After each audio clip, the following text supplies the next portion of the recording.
we're not living in an academic world, right? Our product is what we call embodied competence. Embodied means you can take the new action without having to stop, think about it, look it up in a book. Competence is simply the capacity to consistently produce the desired result. Now, this is where people kind of get their eggs scrambled. While your mind understands, and understanding can occur in an instant, in the end, it's your body that learns. And the body only learns one way, and that's by no amount of understanding ever produce competence in anything.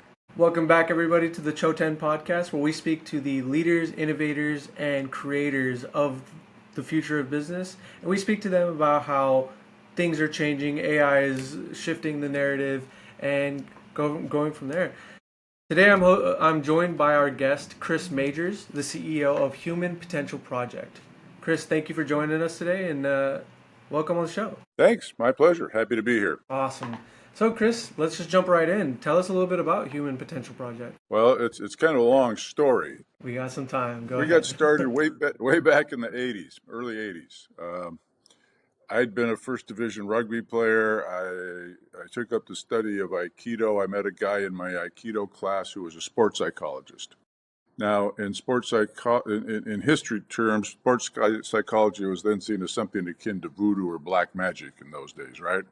But I was fascinated by this guy because he had sciencey sounding explanations for experiences that I'd had and either written off as too many bangs on the head or flashbacks to the 60s, right? And we got to be buddies, and we're just young and naive enough to not know it was probably impossible. So we started a company. Our mission was real simple. We want to work exclusively with athletes. He'd been a world-class skier. I was the team guy, and we want to isolate and reproduce in others the elements that led to consistent winning performance. So we built a body of work.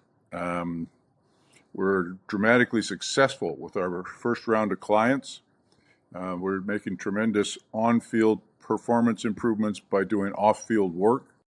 And the dilemma we had was kind of simple. In those days, Nike and Adidas and everybody didn't exist the way they do today. So our clients were mostly amateurs, which meant they were broke.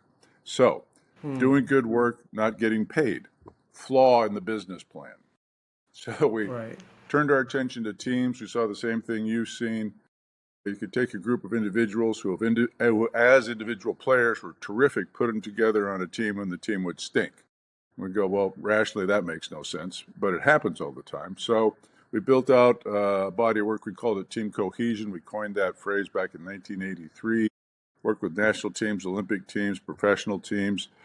Much to our surprise, that work caught the attention of the United States Army. And we ended up working almost 3 years helping the Army redesign the way they trained soldiers and kept them combat ready. That initial work grabbed the attention of the Special Forces, and we had a year-long classified project with the Special Forces to push the boundaries of human potential. And at the end of that work, we turned our attention to the corporate world, and it's been kind of a roller coaster ride ever since. Awesome. That's a great story. I really like that, how you told us the entire story about how you guys started. I wanted to ask, one thing that you mentioned really early on was that you were naive enough to think that it would work, but it ended up working, right? So talk to us a little bit about that delusional confidence that founders need to have in order to be successful.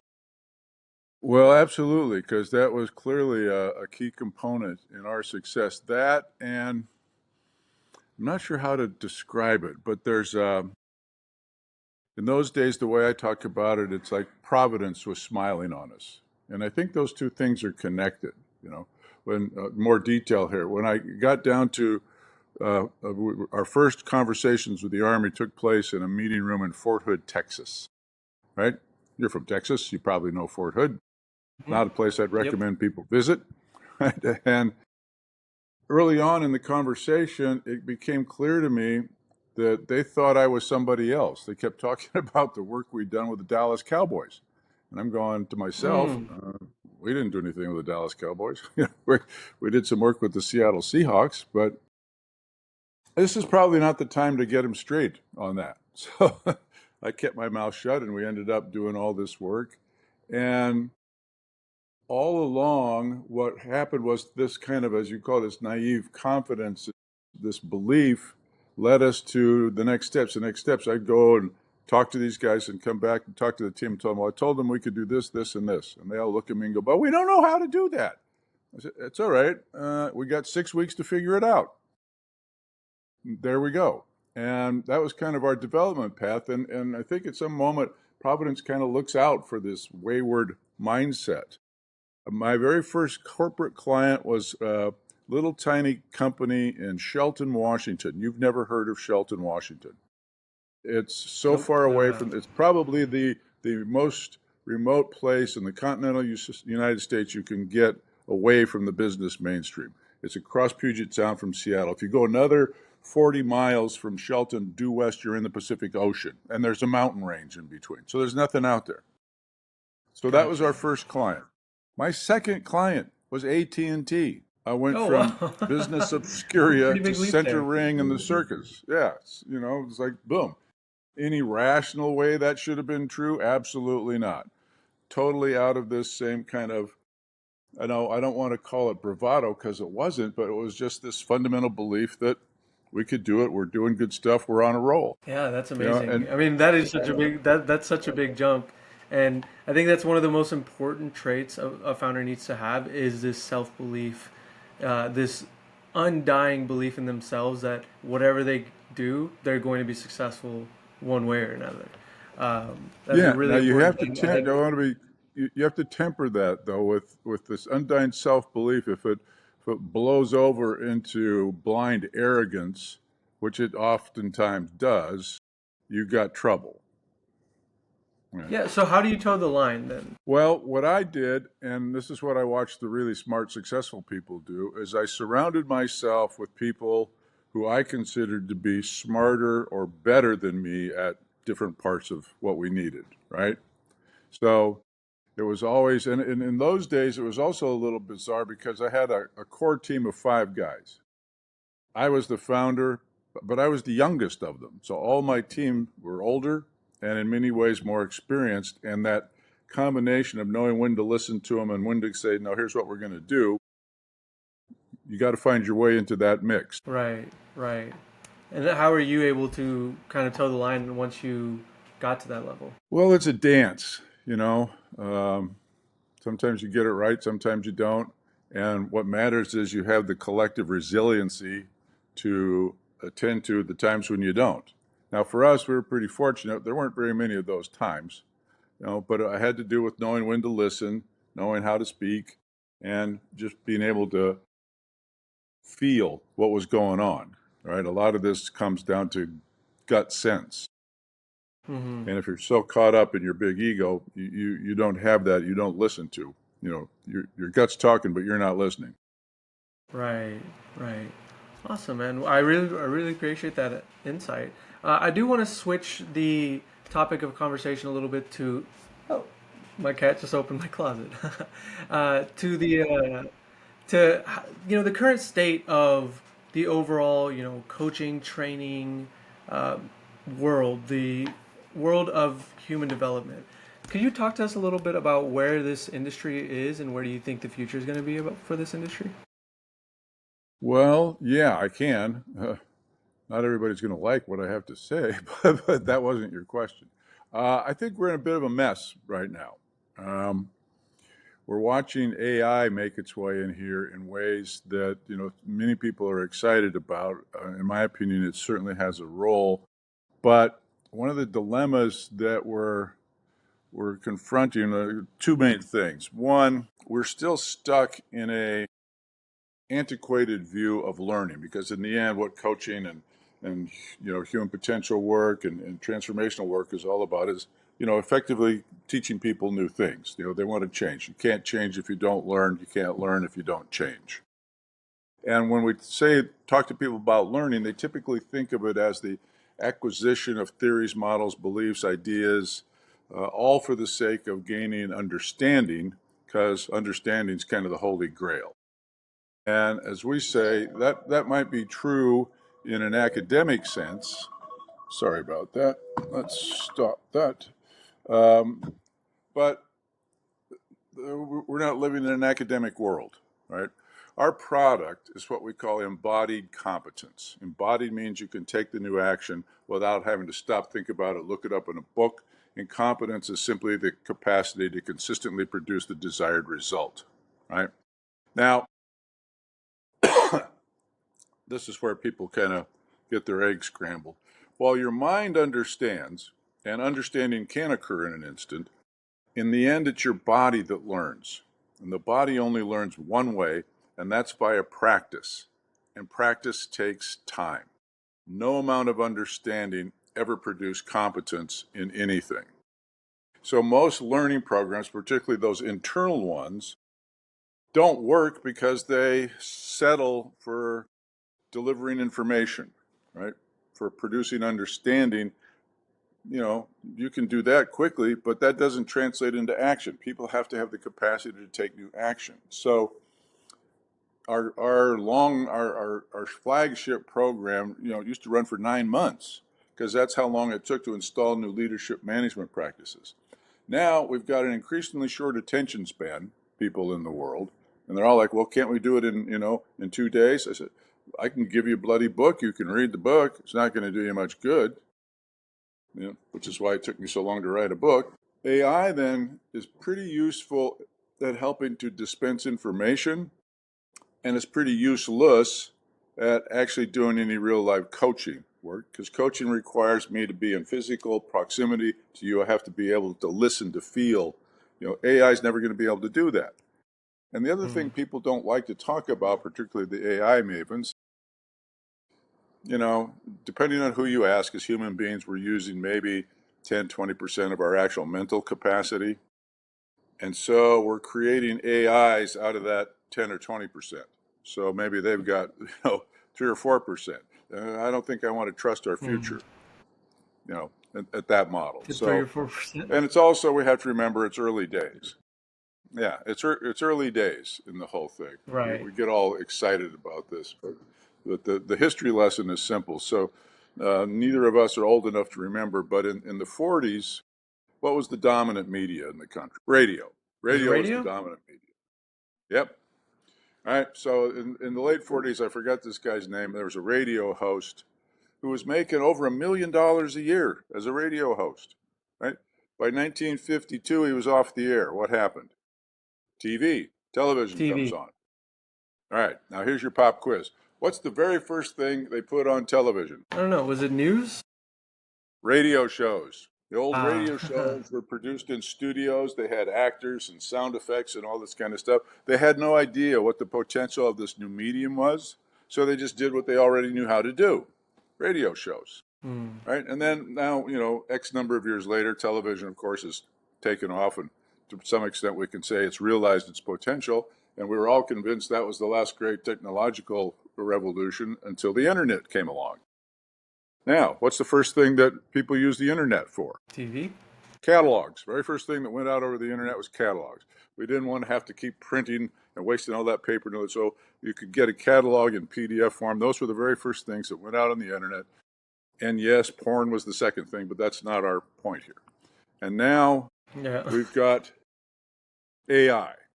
So right now, AI is kind of, same thing, doing what we already know how to do, bundling up information and packaging it, and we can't yet see where it's going to go. We can maybe see for the next, small increment of time, but as it continues to grow and expand and increase its capabilities, it's going to be very interesting to watch. Yeah, I agree. That's a really good point. I didn't even really think about it like that way. So, with that point being made, talk to us how important that human element of all of this is. Before you do that, let me just go ahead and close this door. Didn't want to close that while she was still in there. All right, They got the attack cat on the loose. Well, frame that question a little bit different for me. How important is the human element in what? When you say all of this, that's a big that's a big screen. Yeah, well, so yeah, we'll be fairly general about it. With AI, there's a lot less trust. There's a lot more as AI grows in our lifetimes, there's going to be a lot less trust in what we see, if it's real, if it's not. So, with all of that, with the ever growing relevance that AI will have in our lives, why or what importance is the human element going to have in business relationships, sales, client Hmm. acquisition, all of those things? Well, it's a good question, and I wish I had a pat answer for you, other than it's going to get actually more and more important because, as you said, we're already seeing that we're awash in kind of fake stuff out there, AI generated quote news and opinions, and turning out now we're finding a lot of these influencers are from foreign countries and so forth, and dummy sites and so forth, and that's probably going to get worse before it gets better. Somebody's going to come up with tools to identify and tag them, right? And that'll certainly help. Um, but in terms of sales and so forth, I think what you're going to watch is AI can be useful in the very, very early stages. So AI will send out emails, it'll send out response. It's already doing that, right? And AI isn't going to close any deal. You're going to have to be there in person, or at least, live with somebody, and they're going to want to look at you and say, yeah, okay, this person I can trust. And 100%. to my mind, there's not going to be any substitute for that ever, because in the end, that's, what are you selling? You're selling trust. You're not selling a program. You're selling trust, and trust is a human capacity. It's a human phenomenon. Right. And we're actually right now in a trust recession that I think is going to get worse. Um, I believe, I believe it was mentioned somewhere that you need to see someone for 7 hours before making a buying decision. So that's 7 hours either worth of content, ads, or conversation. With AI, I think it's going to become longer. I think people are going to become much more skeptical. So the ever reliance of trust is going to be very important. That human element is going to be the Hmm. final say in any sort of closed deal. One of the things that I think a lot of people are scared of with AI is that they think that it's going to replace a lot of these jobs.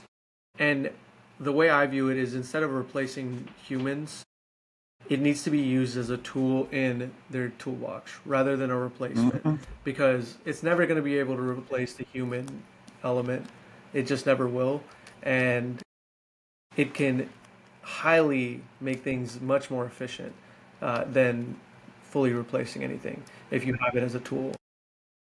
Absolutely. I'm doing some work with an AI company that's developed a new platform for managing medical practices, and I had no idea Mm. what a mess these things are, behind the scenes. Uh, but Hmm. what AI can do, and as they said, look, it's not about job elimination; it's about job liberation. We're liberating the humans from the kind of mindless drudgery, of data entry. So Mm. the approach I think that we want is, let's let AI do what it can do best, you know, running numbers, doing all that kind of stuff, and keeping us keeping us away from annoying phones, and let the humans do what they do best. And in the medical world, that's take care of patients. The big problem in the medical world is Right. burnout, and the burnout comes from the bureaucratic paperwork overload, right? Not from the patients. The poor doctors are spending 3 and 4 hours a day doing charting. AI can do that Yep. and do it better. Right? It's Yep. like when you go into Hmm. the doctor's office, what happens? They give you a clipboard and a bunch of forms, right? And you sit there and you Right. fill all that stuff out and give it to a nurse, and then you go back to see the doctor who asks you all the same things that were on the forms. Well, what you don't see is that Hmm. pile of paper goes to somebody who's then got to data enter all of that stuff, which is a highly mistake prone process, into your electronic file. That's not what these people went to school for. Right. Yeah, 100%. There's a stat that only around 30% of a salesperson's day is spent doing revenue generating activity. Yeah. Only 30%. And the Yep. other 70% is meetings, follow Trying to up, figure out how cold Salesforce works. email. Uh, Right. And if you were to give back those salespeople even 50% of their time, well, they're happier because they're more commissions, and you're happier because you're generating more revenue as a Yeah, founder. So exactly. I think it's really, there's a lot of good that can come from that, as long as we can find that middle ground between where is the human connection absolutely essential and where can we pass these robots off to do certain tasks. Yeah. So I want to ask you a little bit about your personal philosophies as a founder. What's some what's a core philosophy that you have that someone who may be interested in doing the same thing as you can really internalize and implement in their own business? Well, I think, yeah, no, no, I think that's a very powerful perspective. Like you said, mood means everything. One of the things I like to speak on with potential founders is you are any limiting beliefs that you have, right? Any limiting hmm beliefs you have in yourself, you're going to project that on others. Once you project that on others, they're going to have those same limiting beliefs about whatever your product, service, business, whatever the case yep, may be. So it's really important to start with figuring out that conviction that you can have in your product and your service and whatever the case may be. And whatever you want to do, you have to have that sort of conviction before you can transfer any of those yeah. beliefs to anybody else. Mm-hmm. What you said. Correct. Yeah, Whatever I've there's a got. common saying. I'm sorry. Okay, gotcha.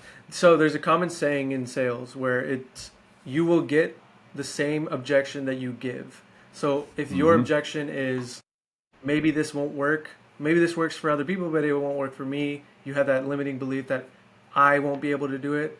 If you as a salesperson have that limiting belief, that's the objection you're going to hear from your prospect. Well, if I need to hmm think about it, or I don't make decisions on the call, or whatever objections you give yourself are the objections that you'll hear. So you have to Yeah. really strengthen your mind and have that full conviction when transferring any of that knowledge, whether you're a salesperson or a founder. Amazing. So I want to just give you a few rapid fire questions, and just first thing that comes to mind. All right. So Drown. you Here we go. obviously, all right. So you started your business in the '80s. It's Yep.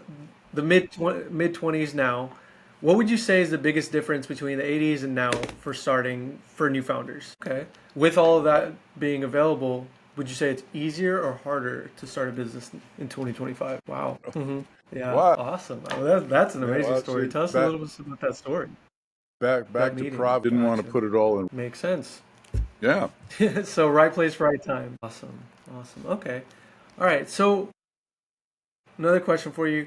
If you had to give a new founder one skill that they have to master to be successful founding their own company, what would that one skill be? You're not the first person that has said that. Yeah, Really yeah. do that. Yeah. I've spoken to many founders, and listening has come up multiple times as one of the hmm answers to this question. Time and time again, it's always the same reasoning as well. You don't want to wait for your turn to talk. Just listen. You'll find a lot more from people, from listening to, hmm like you said, your gut, from other people, from your clients, their pain points, all of that. It's so important to listen and truly understand what people are saying before responding. Awesome. Well, Chris, I really enjoyed our conversation today. I would love for you to just plug yourself a little bit. How can we find you on LinkedIn, or how can we find you for the Human Potential Project? Your Well, eyes I out would for love that. to We'll be jump on a announcing it conversation on our again. site. Awesome, awesome.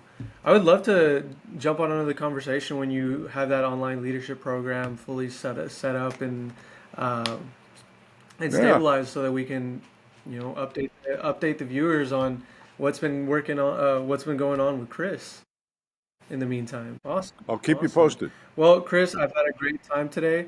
Uh, Again, thank you so much for jumping on the podcast. I hope that you had a great time. And to any I did. listeners who may be listening today, if you have any comments or any topics that you would like us to talk about, please drop them in the comments. And if you have anyone that you'd like us to meet with, please drop them in the comments. Chris, thank you so much. All right.